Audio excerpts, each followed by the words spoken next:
Hi, I'm Bruce Schneier. Are there any questions?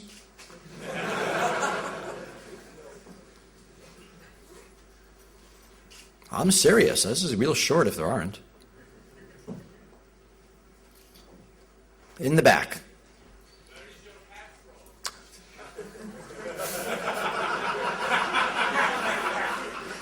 Yeah, it's a funny question because at DEF CON last year, someone asked, it might have been you, someone asked the same question.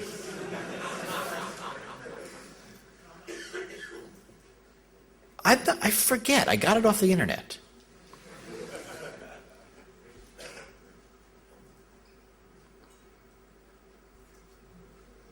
I can wait.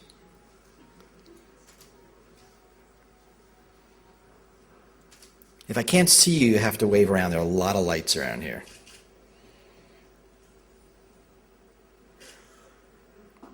You didn't fly me to Hungary to have me stand here and stare at you.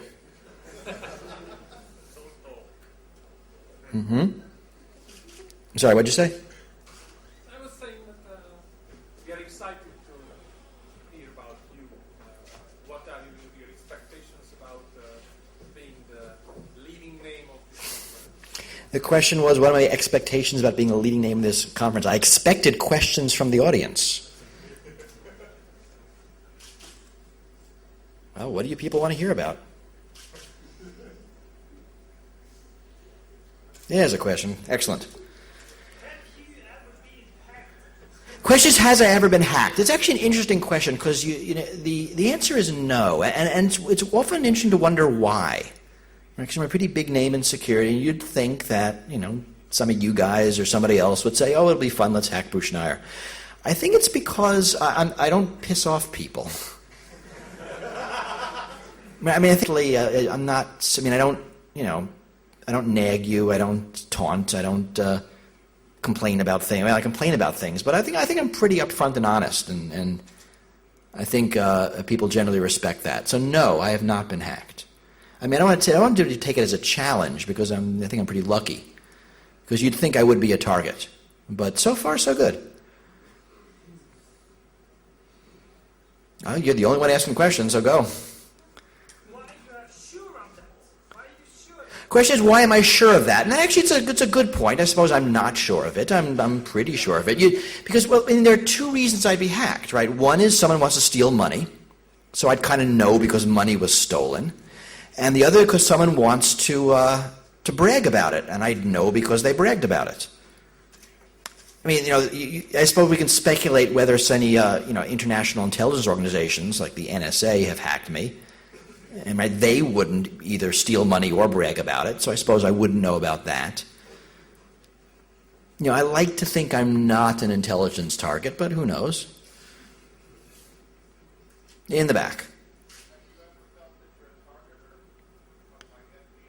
The question is, have I ever felt I've been a target? And the answer is yes. I think I think for a lot of the politically inclined security researchers in the United States, so like the Whit Diffees or the Matt Blaze or myself, there's a good chance that we are, NSA persons of interest.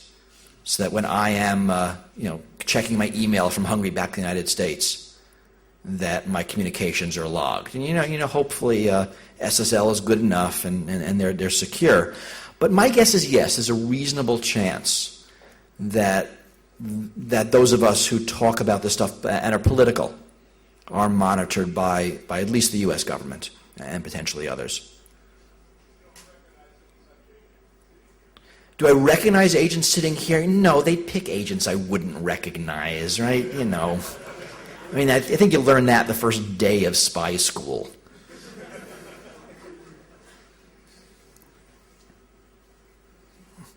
Yes? If I had a chance to hack someone, who would hack? I consider myself a theoretician, not a hacker. To me, a hacker is someone who does stuff, right? Who writes code or builds things or figures out stuff or breaks into systems. I don't do that. I'm much more of a theoretician. I'm much more of a generalist. I'm more of a mathematician. So I don't think along those terms. I can't think of anybody whose stuff I'd want to break into, except like the normal famous political people you'd all think of. But I hope the media does that for me.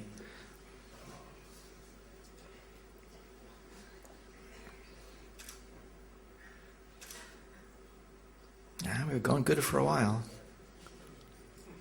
Yes, it's people in the front, people in the back. I can see you if you raise your hand. Yes. Question is, why did I choose security as a profession? I think this is interesting. I think security people are more born than they are than they sort of choose the career. I think security is a mindset. There's a mindset to being a hacker, and you might think of it as someone who says, look at this, and it works. And a hacker would say, well, do that, and it doesn't work. And then the designer would say, well, don't do that. And the hacker would say, well, I'm going to do that. I'm going to do that every day until you fix it. A hacker is a security professional is someone who looks at systems and how to break them. Right? Not because they want to do malice, not because they're criminals, but because that's the way they think. Right? You think in terms of, how do I get around the system? And to all of you, when you go through airport security, the first thing you think of is, well, how can I cheat this? Right? You don't do it, but that's how you think. And if someone thinks that way, they're a good security professional. And then after that, it's learning the facts, learning computers, or learning, door guards or airplanes, or whatever the domain of expertise is.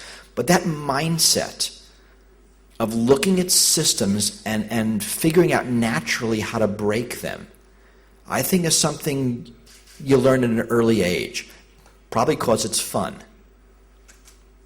This is why you'll see, hackers turn into good security people. Hacking is just figuring out how things work. Once you do that, you figure out how they don't work. So I'm not convinced I chose security, so security chose me. Right? I entered this field sort of through mathematics. My career's been an endless series of generalizations. Right? First mathematical security, then computer security and network security, and then security economics. And now I do most of my work in the psychology of security. Looking at how security and technology and people interact. There you go.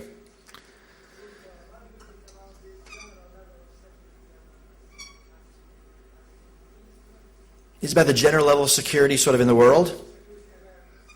What's security awareness of the general population? I mean, you know the answer. It's pretty low. And there are a bunch of reasons for it. Right? This stuff is hard. Try to explain security to your mother. Right? That's what it's like. Not because your mother's dumb, because this isn't her area of expertise. And whether it's computer security or, prescription drug safety or airplane security or building codes, these are specialized domains of expertise. And most people don't understand them. Now, this is okay. This is the way our society works. Right? I don't understand anything about airplane safety. But I flew here on a Malev jet because I trusted whatever rules there were, regulations that that surround airplane safety. We're all sitting here and we're not really worried the roof is going to fall over our heads, even though this building is kind of questionable, right? Right? Not because we understand construction safety. Great. Right, but because we trust the building codes that have been in place, since when, at the 50s, that it'll, build buildings that won't fall down. And computer security is no different. Right? People aren't going to understand it. The problem we have, unfortunately, is we expect people to make security decisions on the internet. So they don't understand the threats, they don't understand the technology, yet we expect them to make smart decisions. And they just can't do that. Just like I can't make a smart decision about airplane safety. I just have to get on the airplane and trust. But the system is built so I can do that. They don't say, okay, we'll get on the plane, you go inspect the wing. right? I've never inspected a wing. But we'll say that, right? Here's your computer, here's your network, you go check your certificate. Your mother can't check a certificate. Well, there's no certificate is. And we really can't expect her to. So the state of awareness of security on the internet is low, but I don't think that's ever going to change. I think we as designers need to build our systems to be secure even though there is no security awareness.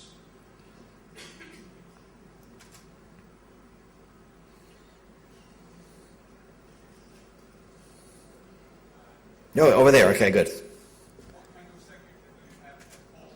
What kind of security do I have at home? Not much. I run an open Wi-Fi network, and there's an essay on my website about why I don't encrypt my network. I think it's just polite to have an open network for people to use. Right? I don't care. I secure my computers, but there's not a lot there. And doors, yeah, secure doors. It depends on where you live. And that's relatively recent. A few generations ago, nobody locked their doors. In the United States, probably in Hungary either.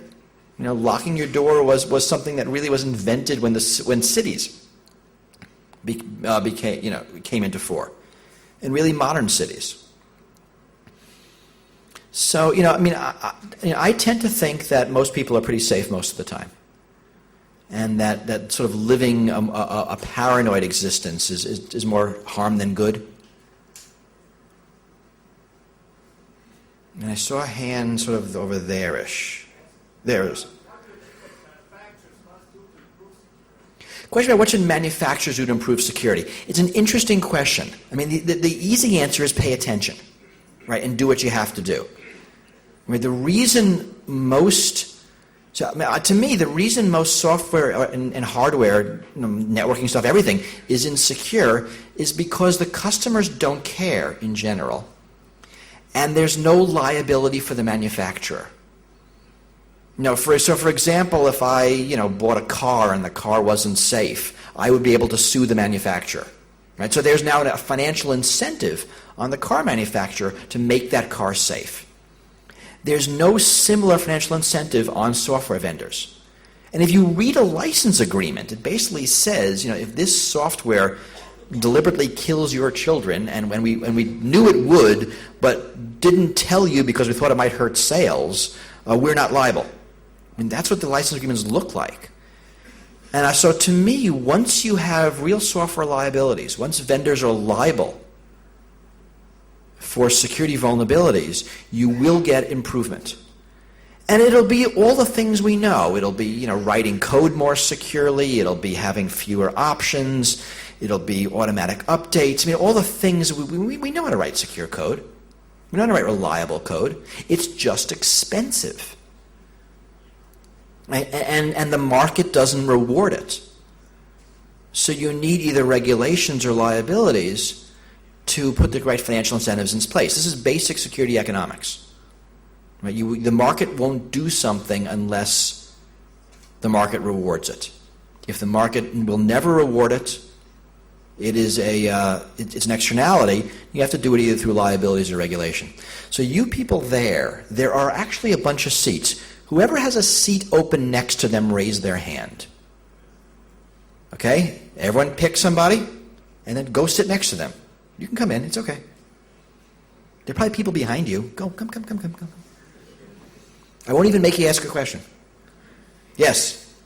What do you think about Australia's firewall? They want to take security in the state's hands, but it mostly should be in the user's hands or the service provider's hand, but they want to take it on the state level. So this is a question about Australia's firewall. Australia is looking at doing a lot of its security at the national level. And it's not just Australia. Right? United States is looking at having the Cyber Command take over a lot of security. It's still being discussed, but we're seeing this kind of move in a bunch of countries. China, to take a completely different example of a state doing it for somewhat different reasons. And a lot of this has to do with the cyber war debate.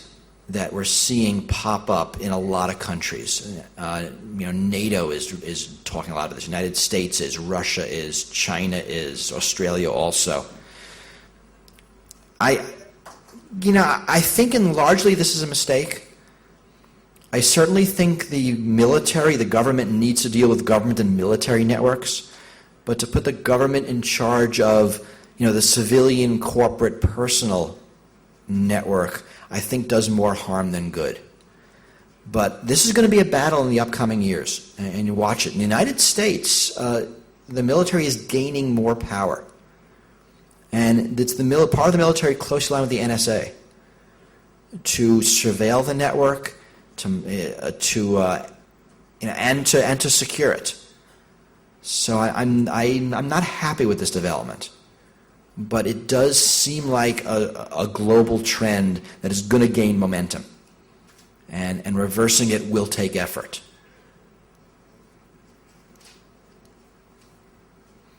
I see a hand over there.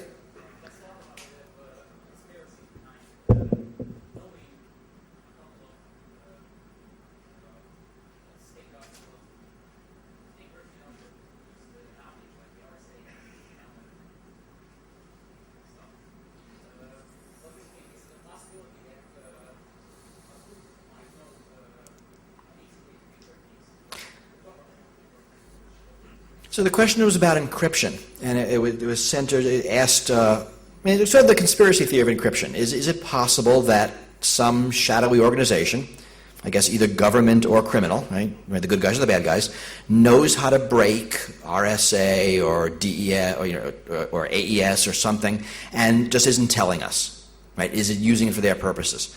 I suppose it's possible. I consider it really unlikely.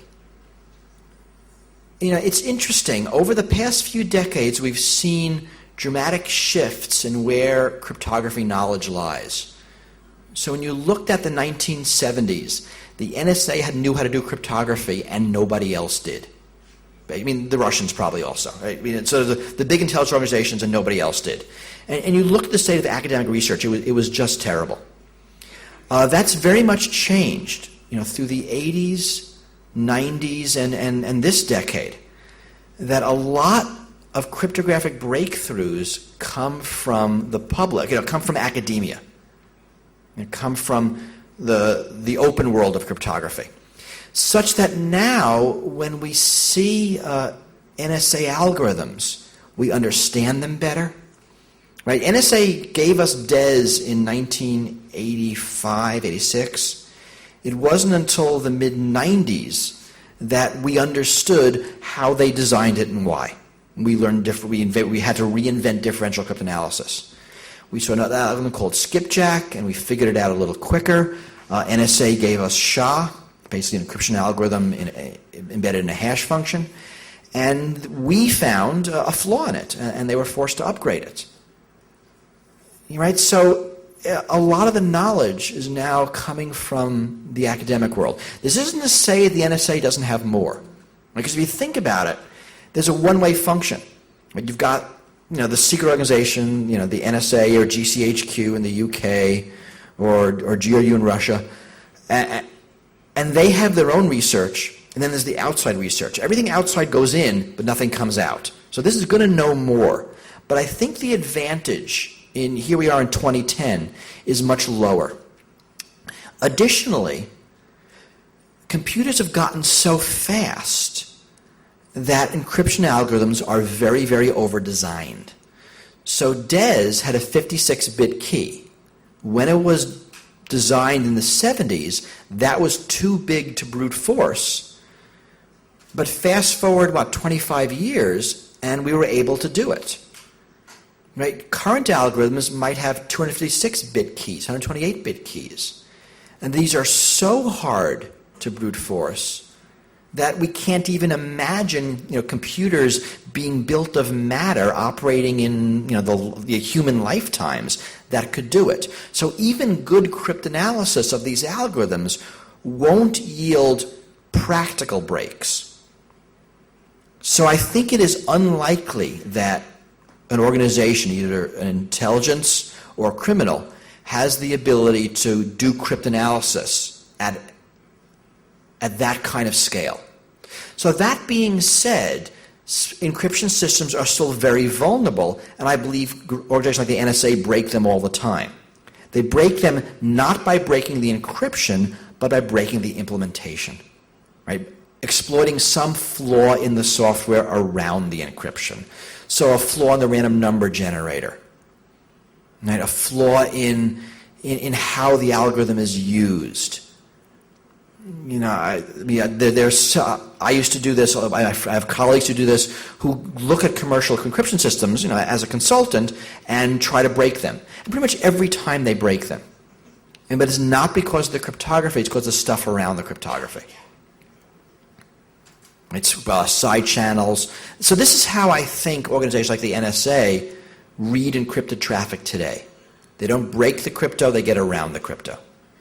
I mean, it doesn't matter if you're using PGP if, you know, someone has a sniffer or a Trojan in your computer, right? They're going to read the traffic after you decrypt it or before you encrypt it. Right? And that's a much more profitable way to get in to somebody's data. Up here. What do you think about the idea that a new kind of Cold War has already started on the internet? Question about a new kind of Cold War that started on the internet. Well, certainly something has started on the internet.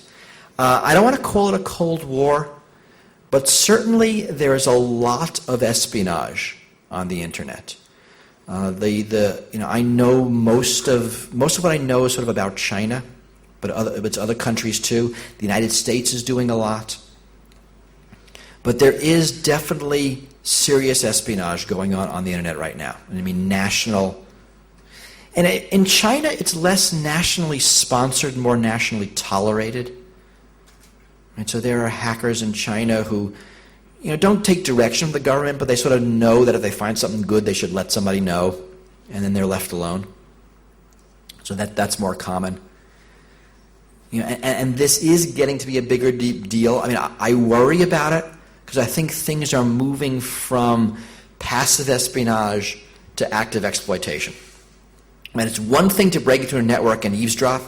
It's something else entirely to break into a network and leave code that you can use at a later date to cause damage. And I think that latter thing is happening more and more. I mean, the U.S. is doing it, China's doing it, and probably other countries as well. So there is a worry this will get out of hand. You know, I've done a lot of writing. I think the whole cyber war threat is very overblown. But I think now is the time that nations should actually start working out cyber treaties, cyber war treaties. You know, what is permissible, what is not permissible.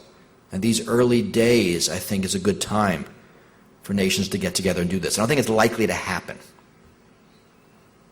But I think it would be a good idea. I saw a hand down here. What do you think about fully disclosing specifics of cloners or an attack? The question was about full disclosure. Now, I assume people here know the full disclosure debate. The question is when one of you finds a vulnerability in a major piece of software, what should you do? Should you tell the vendor? Should you tell the world? Should you do something in the middle? Right? And this is the full disclosure debate. You know, and to understand it, you sort of have to remember what happened before. You know, back in the early days, you know, the 80s, even the early 90s, when a researcher would find a software flaw, they'd alert the vendor, and the vendor would do nothing for years, right? Because why would they bother? And it's only when vulnerabilities are announced to the public do the vendor says, oh my God, I have to fix this. And they do. Right? So full disclosure, or at least the threat of full disclosure, is what keeps vendors honest. If we all said, we're not going to disclose vulnerabilities, we'll just tell the vendors, we would just go back to the old ways. They would take their time fixing things. Now we'll save the next release, why bother?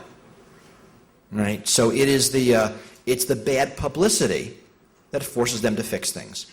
So that being said, you know, we've sort of, as a community, developed, you know, a little more responsible ways of doing this. We'll tell the vendor first, give them, you know, a head start. So here's a vulnerability. You've got 2 weeks to fix it. I'm going to go public, or I've got a month to fix it. Well, whatever you decide. And that seems to be a good compromise. But certainly the disclosing vulnerabilities is how we get them fixed. That provides the economic incentive for the vendors to fix flaws. So we cannot go back to the old way. And you see collisions of cultures. We all know about full disclosure. Software vendors are used to it. Matt Blaze, a security researcher at the University of Pennsylvania, did some theoretical work on locks, on physical locks and lock picking, and wrote papers on vulnerabilities that have been around for 100 years that no one ever wrote about before. And the locksmith community vilified him. I mean, they were really pissed because they're used to this stuff being secret. But as it turned out, there's a vulnerability in a certain set of locks that has been around for 100 years that the vendors never bothered fixing. So, that's the opposite of full disclosure, right? The guild system where knowledge is kept secret. You really can't do that on computers. And you really can't do that anywhere anymore, right? Knowledge flows too freely. I see a hand back. Actually, I see a program back there. I assume a hand's attached to it.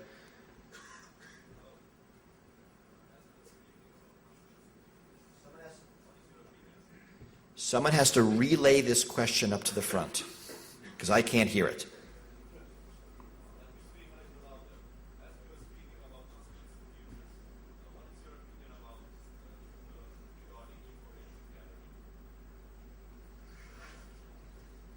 So is my opinion regarding information gathering, by us, or,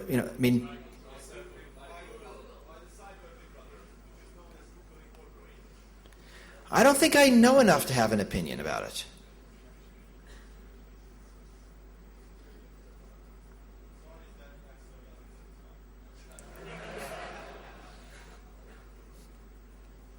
What do you think? What is the future of IT security? Where will it be in 5 years? Question is about the future of IT security. And he says, where will it be in 5 years? I think we'll be the same place we are right now.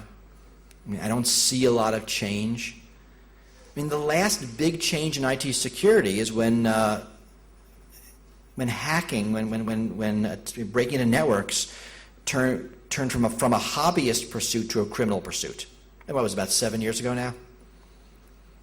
And now the criminals have taken over. I don't see a lot of change. What I want to see is more automatic security. We talked about that before.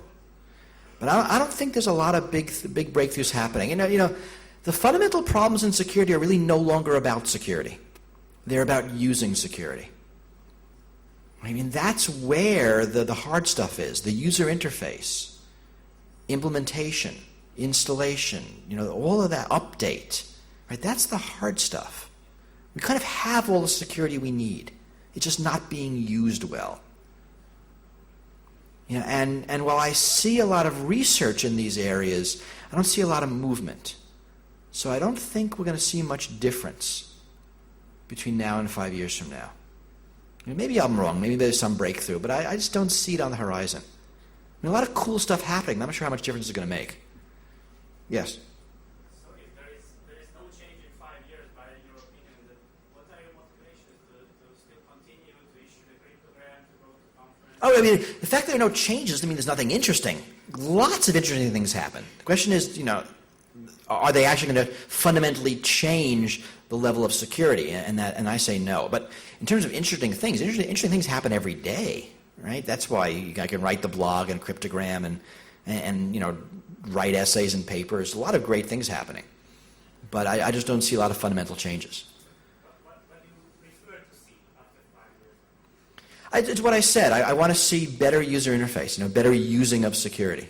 That's really what I'd like to see. Better integration of economic principles in security products and services. So just one more question. In education or on government side? What kind of change do I want to see in education? I'm not a big fan of education. Wait, that's not a way to say it. there are people who talk about that we have to educate the user. And I always think, have they ever met an actual user? I think educating the user is the wrong way to go. I think you have to, again, think of your mother. I think we have to assume a naive user and build systems secure around that. There's a hand back there. Yep. What trends do you see in attacks against financial institutions? So trends in attacks against financial institutions. This is actually kind of interesting because what we see here is a really a basic arms race. That criminals continue to attack financial institutions. I don't know how big it is here in Hungary, because one of your defenses is your language barrier. Right? For someone to send a spam email to you, they've got to, write it in Hungarian, which is hard for people living in China, for example. Right? They're much more likely to write. Just like you write an exploit for the Windows, because everyone's using Windows, you write your spam in English because most of your targets speak English. So the trends I see in financial crime are things turning from passive to active and from general to targeted. Right? So, traditionally most attacks have been stealing, sort of passive attacks, eavesdropping and stealing passwords and stealing money. As banks implement better authentication or two-factor authentication or other security mechanisms, you see more active attacks. You see man-in-the-middle attacks. You see Trojans. Right? So you see much more active attacks. You also see better targeted attacks. So instead of going after everybody, you pick a certain bank, a certain corporation, a certain person, right? And you target your attacks to them. And those are certainly more likely to work, especially as the banks build security against these lowest common denominator attacks. But the result is, I don't think we're any safer, but the attacks look different. So those are the trends I see, and I think those will continue. I think the proportion of targeted active attacks will increase, right, as the security covers more of the passive general attacks. No, you gotta wait. Now you gotta wait your turn. Now, way back. I'm trusting you. Yeah, I want to be able to hear you. You might have to walk up to close to the front.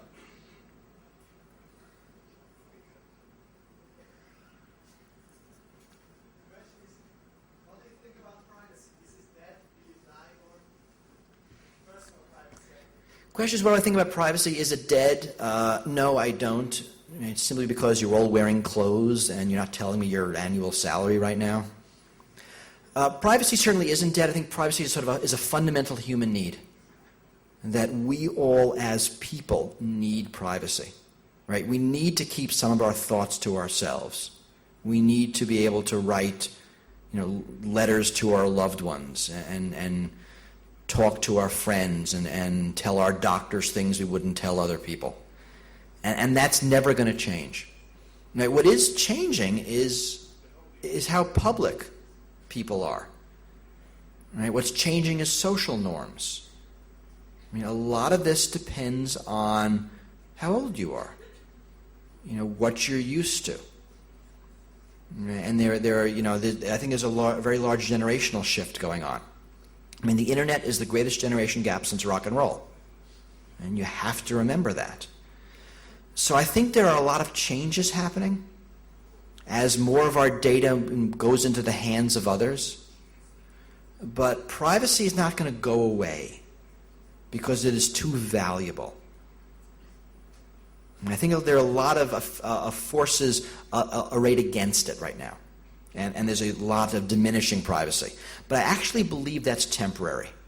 Maybe 5, 10, 20 years. And 10, 20 years. Because it is too important to give up. And we as society will eventually realize that. Privacy is hard because you don't really miss it until it's gone. Right? It's like any fundamental human right. You start taking it for granted. But then it goes away and you realize it's gone. And that's bad. And so I've written a lot about this. If you type Schneier and privacy into Google, you'll get various essays of mine on this, but I don't think it's dead. And I disagree with the Mort Zuckerberg and Eric Schmidt and Larry Ellison who say privacy is dead. I think they're trying to kill it, but I think they're going to fail. Another in the back. I like questions in the back. You people in the front are, I mean, you're good because of it. If they ever, get tired, I've got you guys. But I'm going to stay in the back for a while. Sorry? It's the far away and the language and the accent that can make these hard. What's your opinion? Now that HTTP has been cracked, do you think there will ever be a successful DRM mechanism? So no, I don't think it'll ever be successful. Well, actually, that's not. The question was about DRM will ever be successful. There are two kinds of attackers. Right? There's, your grandmother who wants to make another copy of a Disney movie, and there's the professional pirates in Hong Kong. And pretty much everything works against your grandmother, and pretty much nothing works against the pirates in Hong Kong. And that's the way it'll always be. Fundamentally, this is an impossible problem. The very, very generally, what we want to do is attach permission to bits. We want to take a blob of bits and attach some kind of permission to it. Who can copy it and who can view it, where, whatever it is we want to do, some kind of control. Fundamentally, that's impossible, right? Because the bit can be copied without those permissions. Bits are bits. Making bits uncopyable is like making water not wet. You can't do it. Right? But, a little blinky red light that says, danger, don't copy this, your grandmother's going to say, oh, I can't copy it, red blinky light. Right? So anything will work against the amateur. I mean, even DHCP will still work against the amateur. Nothing will work against the professional. And that will always be true. Right? We can make it harder for the professional. DHCP was a hardware-only system. So it took a long time for someone to crack it. And because it's hardware only, you're not going to see a lot of software that'll allow you to get around it because someone has to build the hardware. I mean, it'll happen. I mean, you'll probably see them for sale on the streets of Hong Kong in a few months. But it's still going to be sort of underground. It's harder than software. But no, copy protection is fundamentally unsolvable. It is a basic property of bits that they are copyable. And you cannot change that. All right, one of my front people. What are the hottest people, hottest places, and hottest topics in IT security? Wow, especially the hot topics in IT security. What an interesting question. So what interests me right now? Certainly the hash function competition, which I'm surprised nobody's asked about yet. I mean, it shows you that I'm interested in it and you guys aren't. But, this is actually interesting. People remember in the mid-'90s we had an encryption competition. Wanted to replace DES, and the U.S. government, NIST, had a competition for the AES, the Advanced Encryption Standard. And it was actually great fun. It's sort of a cryptographic demolition derby. We all put our algorithms in the ring, we beat each other up, last one left standing wins. It was sort of like that, and we got a really good standard out of it. Algorithm called Ringdoll became the new AES. Right? My algorithm was Twofish. It was a finalist, didn't become the standard. So NIST is doing the same thing in this decade with a hash function. They want to come up with SHA-3, so they put in a call for submissions. They got 64 submissions. It was whittled down to, I think it was 15 or 16, I forget. I think 15. And this year, the 15 are going through the process. And at the end of the year, they're going to pick 5 to go into the next round. Then they'll pick a single standard. So my algorithm is called Skein, and it is in the competition. And we made the first cut, and at the end of the year, we'll see if we make the top 5. This is phenomenally good for a whole lot of reasons. One, we get a new standard, which will be good and strong. 2, this stimulates research. Suddenly you have 64 and now 15 targets. Algorithms that cryptanalysts can study and write papers about. And we're seeing a huge amount of research being stimulated in hash functions. Right? So even if there's no standard, This is great stuff. And if you're interested, I mean, type SHA-3 NIST into Google. You'll get various things. I wrote about this a few times in Cryptogram on my blog. You can find those. If you're all interested in cryptography, this is where the cool stuff is happening right now.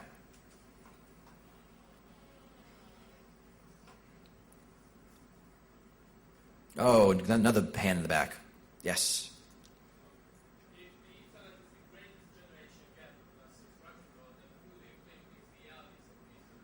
Who is the what? The Elvis? Not all generation gaps have an Elvis. Only one did. And maybe that was an anomaly.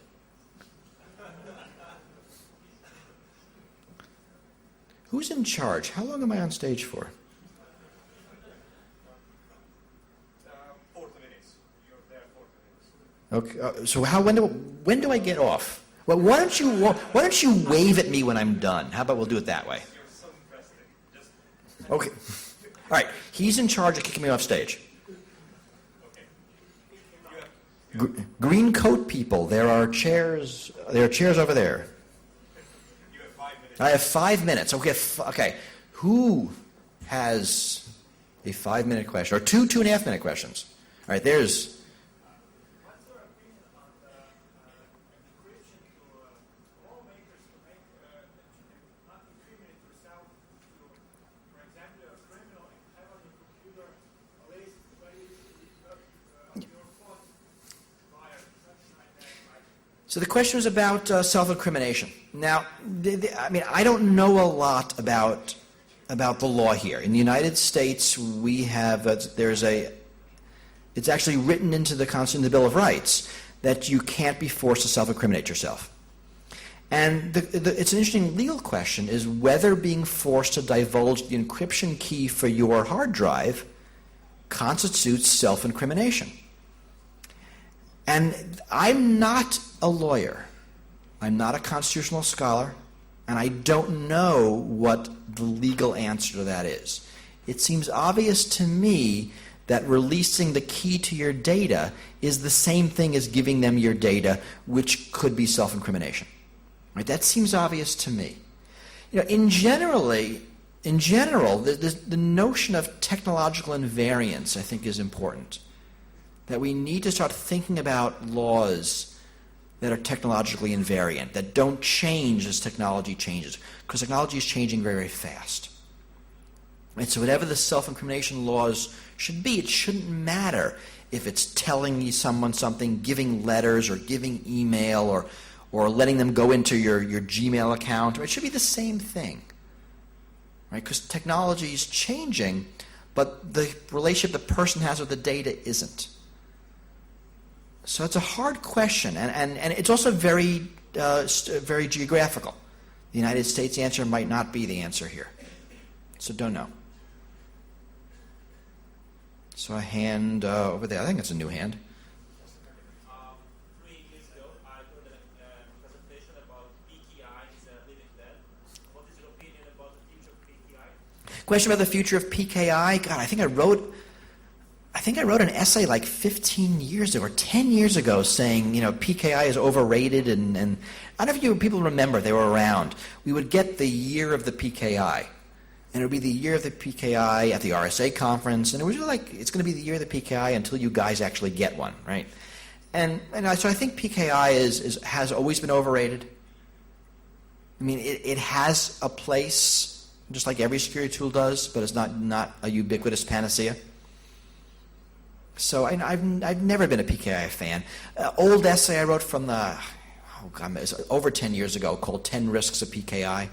You could look that up. You can sort of see what I thought about it back then, and it hasn't changed. All right, last question. Anybody? I see in the back. Okay, you will be judged by your peers at the quality of your question.